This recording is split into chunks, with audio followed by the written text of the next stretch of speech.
What do you? Yeah. Hey everyone, welcome. It is the Our Turf Football Podcast. I am Dana. We have Lisa, we have Kate, and we are here.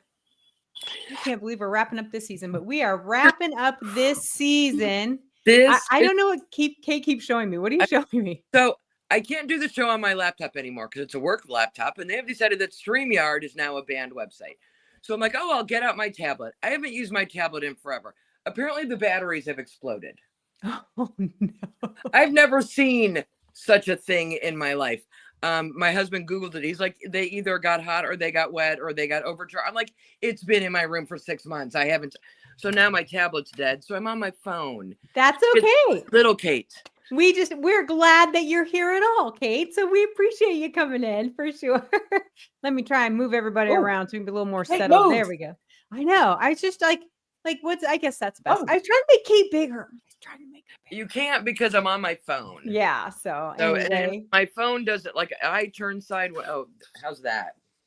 Sure. We could have probably done this all before we went live, but that's okay. They expect this of us. Yeah. All right, everyone. Technology problems. Hi. Welcome to the Our Turf Football Podcast.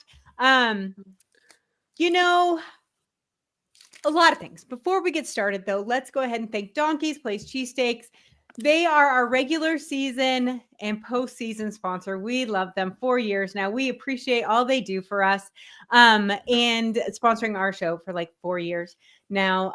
You can go to Donkey's Place in 3 locations in New Jersey, Medford, Mount Holly, and Camden, or you can go to goldbelly.com.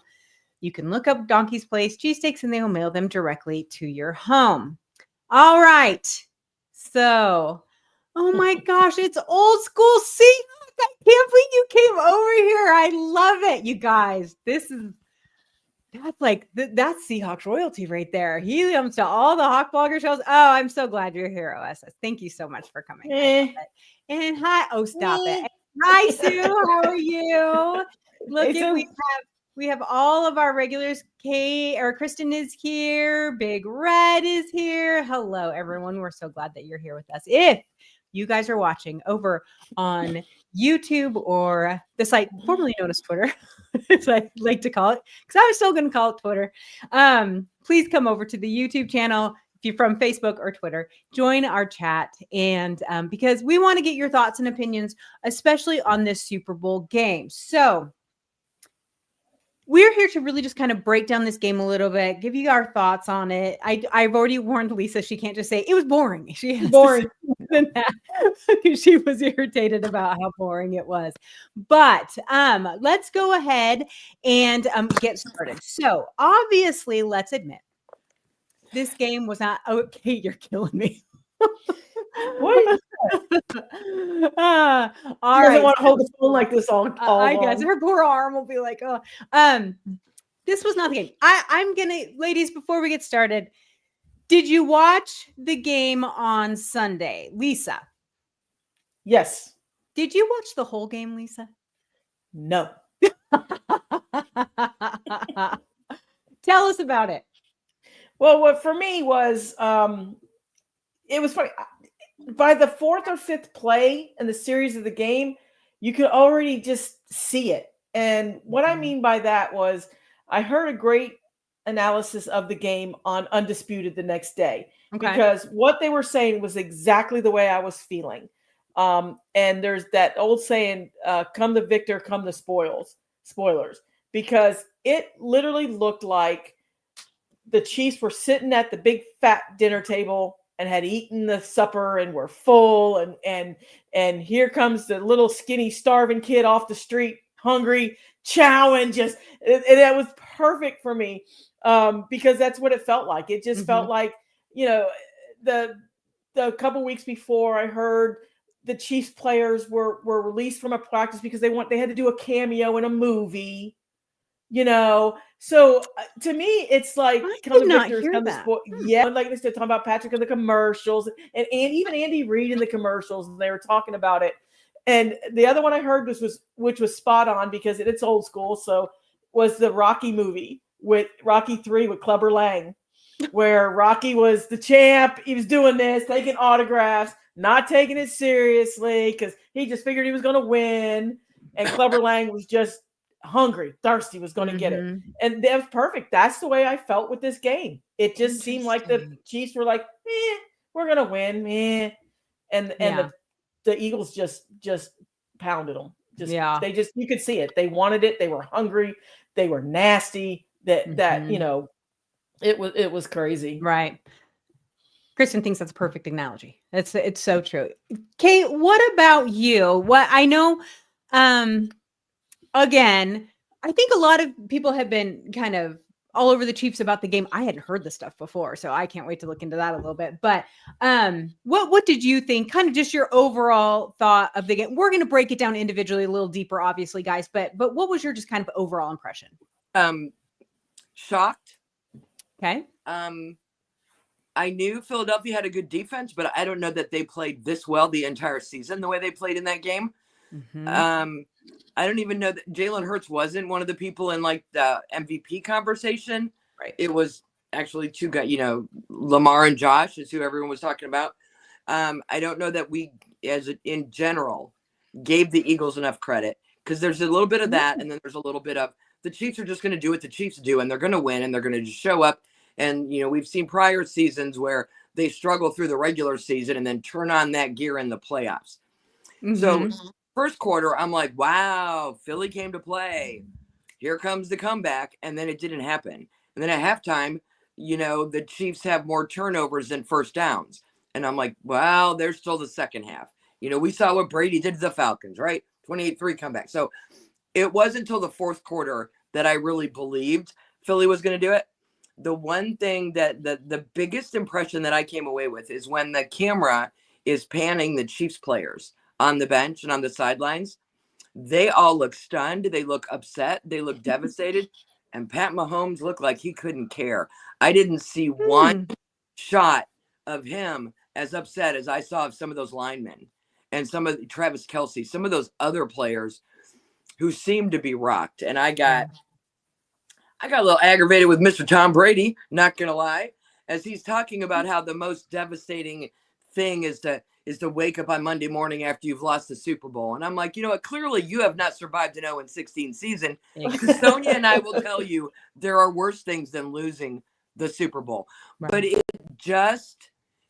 I never felt like Mahomes was in it. Like his head was in that. Like he thought he had to actually play his best game to win that game. And even as they were just getting tarred and feathered by that Eagles defense, I wish that was an option. When I went and did the MVP voting, I wish there was an option, just vote for that whole defense. Right. But it was individual players, because Jalen Hurts had a great game, but that defense won them that game. Everyone's doing the defense won them that game. And I get that, but there was just something special going on with that defense. I completely agree with Lisa. They were hungry. They were thinking about that loss a couple years ago. They were ready to play, and Kansas City wasn't. Right. So Big Red has a good question. Should Player of the Year basically award be given after the Super Bowl? Would it make a difference to voters? I will say that those are regular season awards, and so they're meant to be just for the regular season. Could there be a postseason Player of the Year? Or I think that's something that could be added. I think that players would appreciate that. So that's a great question, Big Red. So interesting. I didn't watch it Sunday. I know I might take some crap for that, but we decided to take full advantage of this entire town. People know I live in Kansas City, right? And so we took full advantage of everyone being locked in their homes, and we went to Nebraska Furniture Mart. We went to Costco. We did all of the stuff and things. It was a ghost town, which was great, right? But because I sometimes get distracted watching a Super Bowl in all the hoopla, and I listen to the commentary, and I watch like social media, and I get a little distracted by it. And so I wanted to focus more on what was going on in the game. So I didn't look at anything. I didn't look at a score. We did nothing. And I said, and I texted you guys this after the game. I said, when my neighbors start shooting off fireworks, we will know they have won again, because they shoot off fireworks. Every time the Royals win a game, my neighborhood goes crazy with fireworks. It drives me crazy. But anyway, so about 9:30 my time, Central Time, we hear one solitary firework, right? And I was like, oh, they won again. And my husband sneakily had been keeping an eye on the score on his phone. And he's like, they did? And he looked baffled, right? And I was like, what? He's like, do you want to see the score? They didn't win. And I couldn't believe it. But then watching the game Monday, because I went in, I watched the entire game on Monday from beginning to end. And I was shocked at how even the final score did not reflect how bad that game was. It was, I mean, I think they had 6 points until like 4 minutes left in the fourth quarter or something. Oh, yeah, it was crazy. It was awful. I was looking at, I hadn't heard about the stuff, Lisa, that you had mentioned prior. I hadn't heard about all of that. They're talking about it. I mean, Right. it is No, throughout the I season. believe It wasn't you. like just this whole last week. I mean, they were prepping for it. But Right. I mean, it was just where I guess what they were going with. Laissez-faire. It was. It was like, you know, they're out there Mhm. doing cameos. They're doing Right. this. They're just other things going on. I mean, you know, Taylor Swift. I mean, it was just all just everything. It Right. just they just look uninspired. They look like a Right. team that was sitting at the dinner table, flap ass. Yeah. And you know? so what I had said, because I had one of my dearest friends, I didn't text her the whole game. She knows that I'm not a Chiefs fan, but I am always like, you enjoy your wins, because I get happy for her. But she was like, she was talking about the halftime show is what she was talking about. And we were talking about it back and forth. And she said, but you know, I was pretty grumpy because my team got dog walked on national television. Yes, and they that did. is truly the feel of this town. They're shell-shocked. They can't believe what they saw. My opinion is sometimes a good old ass kicking is exactly what you need. And so I would be a little worried about Kansas City next year, because Andy Reid's, this is not going to sit well with him. But I agree with you, Kate, that it was sad. So Kristen agrees, like their faces were so sad, especially Travis Kelce. Yeah, that makes me wonder about his retirement situation. He's coming back. He said he's coming back. Yeah, he's not going to end on that. Old School Seahawks says, you're so right to be annoyed, Kate. And that was about the Super Bowl. Don't be sad you lost Super Bowl, you know, that sort of thing. I think that, to me, it was just shocking, because even when Kansas City is down, they always manage to find a way to get back in it. Win or lose, they always find, and they just didn't this time. But there were some interesting stats that came up. And the one that I think I sent you guys that surprised me the most was that they did not have their first play in Eagles territory until the second half. What? Like, that is just complete domination from a defensive line, which I love. You guys know that. But it was baffling. And it was very disappointing for a game that I think a lot of us thought was going to actually be a good game. Mahomes got sacked 6 times, and the Eagles never once blitzed. Never once had to blitz. And I think there was only one backup on the line, if I remember correctly. Yep. Well, Yeah, it was bad. All right. So Big Red says losing isn't the word for what happened in New Orleans Sunday. It was borderline hate crime. Kind of true a little bit. And then Bob, hey Bob, glad you could join us. As Chiefs have had a great run, refreshing to see another team win for change. Agreed. And I think that's what most of the country, I heard that too. Most of the country was pretty happy about that, just because change is good. I would have liked to see 2 totally different teams in there, but you know, that's okay. It happens. After what we watched, Jesus. Right. You know? But you know what? Dana, you said in our text chat, I think, that any given Sunday. And we say that because it's a cliche, but it's true. And I don't know that there was anyone in the national media who gave Philly a chance. It was all like, for a lot of people, it's a done deal. The Chiefs are going to get their three-peat. It's all, and Philly showed up and showed out and played well. And maybe this will remind some people that, yes, on any given Sunday, any team can win. This wasn't some 10-win team who somehow got to the Super Bowl. The Eagles very quietly handled their business all season long. Maybe got overshadowed by another team in their division, but they proved themselves the whole season long, and then on Sunday. Yeah. So this is something I wanted to get your guys' opinions about. And Lisa, I'm going to start with you because it has a lot to do with Jalen. Okay. And there's something that kind of came up in conversations with a couple other football analysts that really kind of has stuck with me a little bit. And when you look at the way the Eagles played this game, it did seem like the Chiefs were not prepared for anything other than Saquon Barkley. It seemed to me, a couple of other people we were chatting with, they seemed to put all their eggs in the Saquon Barkley basket. Understandable, right? He murdered it all season long. But they didn't have an answer when Jalen Hurts stepped up and said, fine, you want me to throw? I'll throw. Lisa, tell me what you saw from him in that game. And were you impressed? Because again, like Kate said, it's not like he was in the MVP conversation and he nailed this game. And you have to remember, I covered Jalen Hurts when he was at the Senior Bowl, and nobody was talking about drafting this kid. You know, he got benched in the national championship game for Tua, shipped off to Oklahoma. And one of the things about him that we even talked about on the show was just the class this kid had. I mean, he just held his head up. And I just want to remind everybody, Jalen Hurts' camp is nothing but women. He is represented by Nicole. And all her associates and everything. He is just, and she sold him at the Senior Bowl because he really wasn't the talk of the Senior Bowl. He really wasn't, but she was there representing him and saying, you know what, somebody's going to fall asleep on this guy.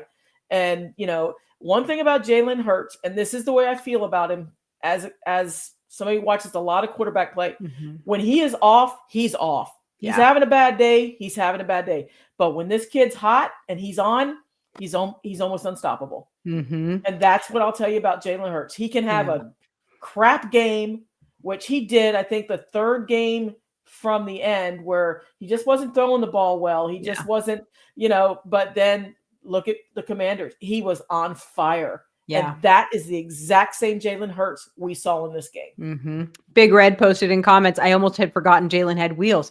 Yeah, he was their number one rusher. And that's because, Kate, every drop of Chiefs focus was on Saquon Barkley, and they did a good job stopping him. They did, and that's your job as a defense, right? When you're playing anybody, who's their weapon, take it away. The problem is they forgot that the Eagles had other weapons. There are plenty of teams in this league that, even Baltimore to an extent, if you can control Derrick Henry, you have a much better chance because Lamar's options are limited. It's like the Chiefs didn't watch any film. The other teams have been unable to stop Barkley for the last 8-9 weeks since he got there from the Giants, right? They've not been able to stop him. So the Eagles haven't really had to showcase what else they have. They took Saquon away and everyone else is like, that's fine. We still have receivers. Jalen can still throw a ball. Oh, and you forgot that Jalen can run. So while you're double teaming over there to keep Saquon Barkley contained, Jalen's running around you over here. That was the mistake the Chiefs made. Not so much focusing on Barkley, but forgetting that there were other weapons. He was not the only weapon in the Eagles' arsenal. Right. It's not Saquon and A.J. Brown. They got a whole bunch going on there, right? Yes. So interestingly enough, today the Seahawks had their press conference for their new offensive coordinator, excuse me. And something that Kubiak kept saying over and over again is that you have to have multiple ways to win. That's his thing, is he wants to have multiple ways. You have to have multiple ways to win. Right. And I wonder, after this game in the Super Bowl, if we are going to see lots of teams that have been so Patrick Mahomes has to win the game, Chiefs. And so you have to have the one weapon. Is it great to have that weapon? Absolutely. But you have to have multiple ways to win. And that's exactly what Sirianni did. And, you know, people give him a lot of crap, but he coached the shit out of this game. Excuse my language. He really did. It was so good. And so I think that that's really interesting. I think that the Chiefs have, they have some glaring issues that they were able to overcome throughout the regular season, right? Like they were able to have that Mahomes magic. He could come in at the last minute. 12 of their games were decided by less than a score. And so they had to fight to get to the end, right? And so when you have games like that over and over, they add up. You're not gonna be able to do that every time. But usually teams have their one really crappy, throw it in the trash bag, don't think about it again game in the season, not in the Super Bowl. And unfortunately for the Chiefs, they had it during the Super Bowl. Go ahead, Lise. Well, and the thing is, it's for people who didn't have dogs in the fight like us. I mean, we didn't. We just wanted a good game. We didn't get that. We didn't get a good game. You know, would Buffalo have given them a better game? We don't know. I mean, you can't. You know, nobody has crystal balls. You can't. I've heard that. Well, Buffalo would have given them a better game or this. No, we don't know that. They could have dog walked the Bills. We have no idea, Well, but I'm gonna say one thing. Go ahead, Lisa. One thing though, Kate, real quick, is one thing. If this game tells anything, you build teams in the trenches, because they had that defensive line was rocking. Their offensive line had beautiful pockets for Hurts to throw in. I mean, it's football 101. Build your football team in the trenches. Yeah, it's the basics. Go ahead, Kate. What were you going to say? So typically in a game like this, you would look at the ratings, and when someone's getting a beat down, the ratings drop. We go watch on a regular season day. We go watch something else. Mm-hmm. The ratings got higher as the game went on, because I think so many people just expected the Chiefs to boat race them, that when they caught the score or heard from somebody what was going on, they're like, oh, I got to see this. Yeah. And the ratings actually got better through the third quarter, which is the exact opposite of what I thought I was going to see. Exactly. All right. A couple comments here. Old School Seahawks says great Senior Bowl coverage this year, Lisa. Very excited about that. That was so good. So let me see. Big Red wants to know, was the last TD the Chiefs scored against all second stringers? I don't remember that. I don't think so, but I could definitely be wrong there. Kristen wants to know, Lisa, what would you rank Jalen in the quarterbacks list? Is he too elite status? I'm very picky about who I say elite, but that's because I don't like quarterbacks. So the thing I kind of agree with Tom Brady's assessment of him today, where he's talking about like a great game manager type quarterback where he can throw that ball when he needs to. The play action, he can fall back on Barkley, which he did. Because I said that crappy game that he had that he just couldn't hit the broadside of a barn. He was just struggling. Barkley just picked him up. I mean, it was it was great. So I wouldn't say he had that. He doesn't have that quite elite status. Mm-hmm. And when you talk about elite, we're talking about like Patrick Mahomes to me. I mean, when you look at, he's been to 5 Super Bowls in the last 7 years. I mean, it's just, it's mind boggling. I mean, you got quarterbacks that have never been that have stats that are out the wazoo and that people are like, oh my God, he's amazing. So, but he put everybody on notice. I'll tell you that right now, that, he's got a Super Bowl ring. Right. So does Kenny Pickett. Let that sink in. Stop it. Stop it. So does Eli Manning, but he ain't getting in the Hall of Fame. I wouldn't put it in elite, I think he's Jalen definitely top really tier. benefited from that defense, because when you get the field position he got, it's a lot easier to be more successful. I think elite is one of those things. To me, it's almost like MVP. How are you defining it? What is your criteria for elite? How many is it the top 4 in the league, or is it certain things that they do? I think there are 2 in the NFL right now, maybe 3. Jalen's not one of them, but he has the ability to be one of them. To me, it's someone who ends up having to carry their team the way Mahomes has had to carry that team at times. Jalen has a very, very clearly good overall team around him, so he doesn't have to carry him. And maybe that's not fair to him to say he's not elite because he doesn't have to carry them. But that's, in my mind, someone who's elite is because they make everyone else around them better. Where without them, the team wouldn't do as well. So that's kind of where I get stuck with it. Dana, you're muted. I see that now. So sorry. I took a drink. I forgot to unmute it. I think that word is used a little too liberally, to be honest with you. I'm way more picky, but that's because I don't really like quarterbacks. So in order for me to think that you are elite, it's got to be up there for sure. Big Red, we would never forget about Cooper DeJean on his birthday pick 6. That's my favorite playing football. I was so happy. Go ahead. Where'd that white boy come from? I love it. At the same time, if you get an interception, run back for a touchdown in the Super Bowl on your 22nd birthday, your entire life is downhill from here. Nothing else gonna beat that. I would retire. I would go to the parade and I'd be like, I'm out. It's as good as what? Where is the Mount Everest? What is there left for him to do? It was his first catch in the NFL too. I know. Is that just not like the crate? Oh my God, it's like a storybook. You could have wrote that script any better. No, it absolutely made me happy because that is my favorite playing football. I absolutely love it. It's just so good. I don't care who picks it off and runs it back. I just like it when it's picked and run back. It's just such a slap to an offense. So I love that so very much. So there's been a lot of conversation. I'm going to say absolutely unnecessary and unneeded conversation now about Patrick Mahomes and Tom Brady. Now, if we didn't get enough of Peyton Manning versus Tom Brady, now we got to listen to Patrick Mahomes and Tom Brady about, everywhere on social media. Oh, now not only are the Chiefs going to suck from now on. Good luck with that, people. They're not. But Patrick Mahomes will never be the GOAT. He will never do this. Oh, the GOAT stuff. I heard a lot of that too. I'm so tired of that because here's what it is.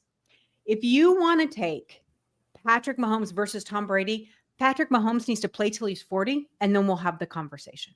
Until then, it is a worthless conversation, in my opinion, and it drives me crazy. I don't think it's fair.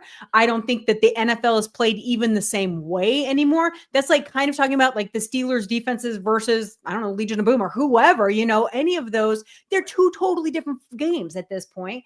And so it's like, I think it's unfair. I also think that the reason why it's unnecessary is because it is absolutely okay for more than one person to be absolutely fantastic at their job. It drives me crazy. So that's my rant. If you guys have any thoughts, feel free to share. It just irritates me. To me, it's the same as when they try to do the Michael Jackson or the Michael Jordan and the LeBron James stuff. Oh, I know. To me, it's lazy. It's Jordan. Sports talk. It's lazy. Of course it's Jordan. Jordan. You don't have anything better to talk about. So you're going to throw this topic out and let fans go nuts. Dana, I completely agree with you. On Patrick Mahomes' 40th birthday, if he's still playing football, then we will entertain this conversation. Not until. It's lazy. Big Red beat you to it. But is it Mahomes rating versus Jordan versus LeBron? Exactly. And you think about it. We do it with basketball. We do it with every single sport that they start getting bored talking about. We do it with tennis. Like Serena Williams, Venus Williams, compared to Steffi Graf and Martina Navratilova. We do it in golf with Tiger Woods and Jack Nicklaus. I mean, it's every single sport. They have to do it. Yeah, it is. I love it. This is why I like old school Seahawk. He agrees with me. Love it. Love it. Anyway, but this is a good question from Kristen. Bob. Stop it. Super Bowl slump next year. Let's take from either team. Which team do you think has a better chance of having a slump next year? Oh, right. Neither. Okay, I'm gonna say the Eagles just because this topic came up on the Cleveland radio show that I do on Monday nights. Dana, do not smile when I remind everyone that Myles Garrett has asked for a trade. And so we were discussing possible teams that he would go to, and it would clearly be a contender.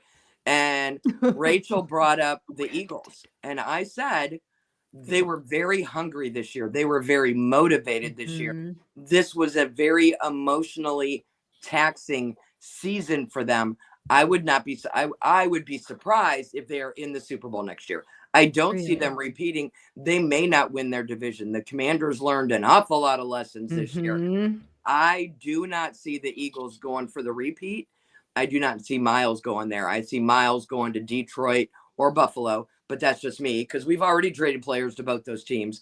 Sorry, Dana, he wants a ring in the next 3 years, and I don't know. We're getting a ring in the next 3 years. I'm just going to say that right now. And even if it doesn't happen, I want Myles Garrett in green and blue. You don't have a quarterback to get a ring with. Anyway, but you know what I'm saying. But stop it, Lisa. That's just where I'm at with Philly. Fair enough. Lisa, what about you?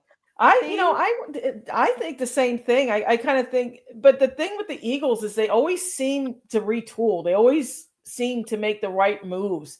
And if they stay injury free, and I say that injury free, and that I heard the talk too a lot about it, and they're like, okay, well, we have them definitely top 5, right, in the NFC next year. They still have the Vikings up there. They still have Detroit up there. Detroit, I think, will have a little bit big because Dan's got some coaches he's got to get replaced, right? He's got to. Well, now so do the Eagles. Yeah, they'll get healthy. So and they've got to do something with Aiden. He's up for a contract. Is Myles the ticket up there? I would strongly think the Detroit Lions. They've got $58 million in cap space. They've got a couple players they got to get under contract. I would strongly put the Lions to land Miles to me. And then I think the Eagles are the same thing. I think they're going to keep everybody in play. You know, they've got a couple little decisions to make too, but not massive. Right. Fair. Yeah. Not massive. So that's why I don't see a slump. And I think the same thing that we just talked about earlier with the Chiefs. I think the Chiefs got a little ass whooping and, you know, are kind of, okay, Andy's we got to make some change. You know, we got to bolster that. They know what they got to do. And he's not a rookie coach. He knows. He watched the film after, I'm sure. He knows what happened. And they've got to mimic that. So right, for sure. Big Red wants to know. Myles Garrett to New Orleans, playing with who? That's a good question. I'm not saying it. That's a good question. So he also has a question. Does this game affect how Casey handles their draft class? I don't know. I think they have a formula they like to stick with. They are not afraid of going after free agents and paying for them. We've seen that time and time again. Free agents are dying to get to Kansas City. And so that's a good thing. I think that it's pretty obvious they definitely need a wide receiver. They need a little more depth in some other places. That line needs some help. And so I think that they will address some of this in the draft, but they have never been afraid of free agents ever, which I think is really interesting. So do you think they're I don't remember the answer about Pat Mahomes' future. And do they take a quarterback in the second or third round? No. That's going to sit there for a while. No, not even a little bit. No, he's still got, I think, 8 years on that 10-year contract. And he just keeps rotating it and re-signing and changing up his numbers. He's doing the Brady route, no, guys. It's brilliant. He is. He's doing the same thing. He's got a contract that can get restructured that frees up a lot of money. You know, you got Deebo Samuels out there that wants to trade. You got Cooper Kupp that wants to trade. So you could easily probably pick up one of those wide receivers. You know, I personally think Andy learned a little lesson. I think they're going to go defensive on the ball heavily in the draft. I really do. I think they're going to bulk this defense up a little bit. She's muted again. It's okay. She took a drink. She did. Sorry. I know I'm Googling and I was trying not to hear the type because I don't remember. We have this question from Sue who wants to know, did the Eagles sign Barkley for just 1 year? And I couldn't remember how long his contract was for. So I was looking that up. Because they weren't talking about him too much today. No, it's a 3-year deal. 3 years, $37 million. So yeah, he's got a couple years left there. He's not going anywhere, right? He's very happy. Oh, he's happy. Yeah. He's happy. He's like, good. I was in hell for all those years.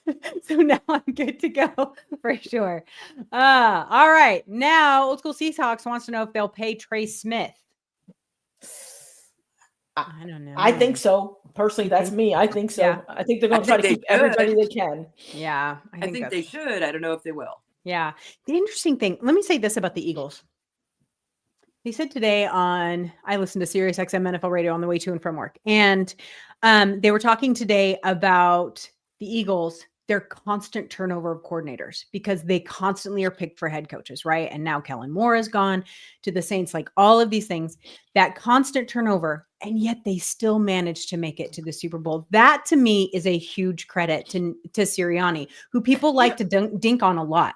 But I think that that is huge. It'll see who they get, how that affects next year. I think that'll be a lot of it for who kind of rebounds.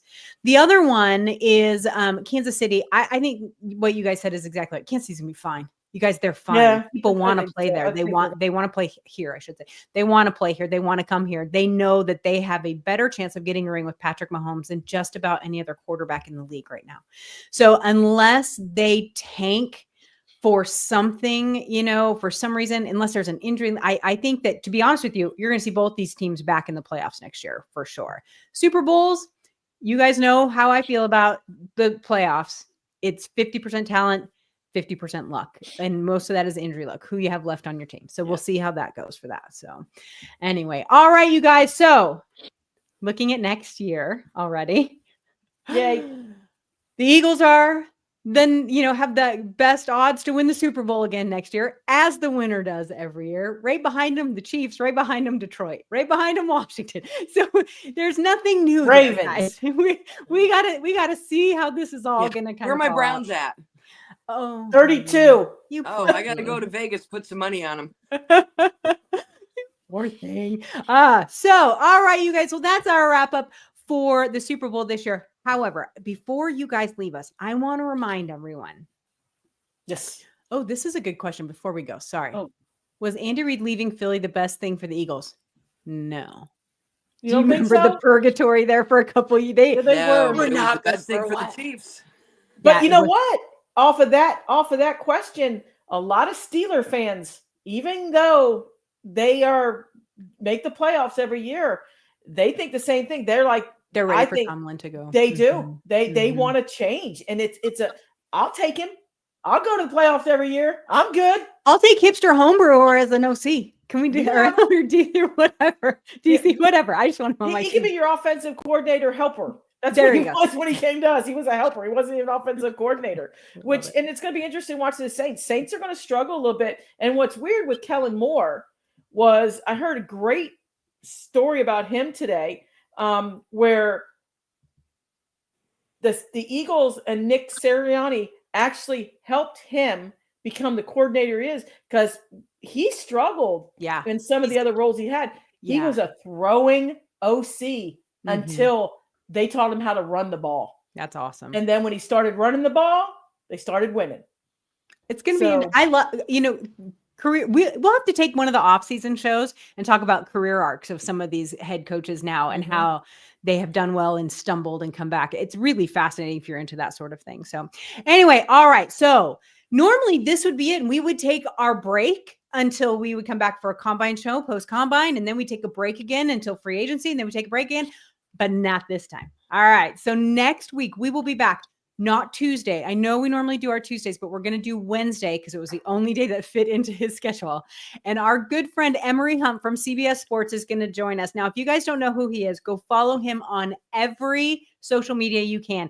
He is the draft god. He knows every player. He puts out a draft guide every year that has over 1,000 players in it. It's every, major school, small school, HBCUs. He's got them all. And he's been a dear friend of ours and of this show for like 12 years now. We just love him. So he's going to come on next week. We're going to talk about some names that everyone knows, but then we're going to talk about a bunch of names that people don't know. And we're going to do some team specific needs. So I think it'll be really interesting. So next Wednesday, 8 p.m. Eastern time, I'll send out reminders so you guys can see it on social media, but I hope you guys join us because we'll learn so very much. And then the next week, Kate and I are going to the combine. And so we will give you reports all next week from the combine from what we see. And then we'll come back the Tuesday after that and give you a wrap up before we take, I think one whole week off before free agency starts. Football never ends, people. Never. So, all right, everyone, we will see you next Wednesday. Have a good night. Wednesday.